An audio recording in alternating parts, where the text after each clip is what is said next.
মসজিদের সভাপতির বউ পর্দা করে না,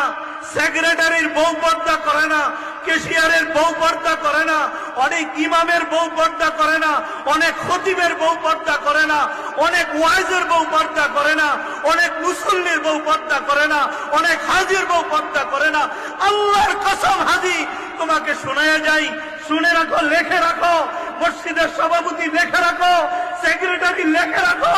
তোমার সেক্রেটারি কোনো কাজ হবে না, সভাপতিত্ব কোনো কাজ হবে না, ইমামতি কোনো কাজ হবে না, মসজিদের ইমামতি কোনো কাজে আসবে না, খতাবতের কাজে আসবে না, মুহতামিমগিরি কাজে আসবে না। যদি তোমার বিবি পর্দায় না থাকে, তুমি বড় ভাই তোমার বোনকে যদি পর্দায় না রাখো, তুমি স্বামী তোমার স্ত্রীকে যদি পর্দায় না রাখো,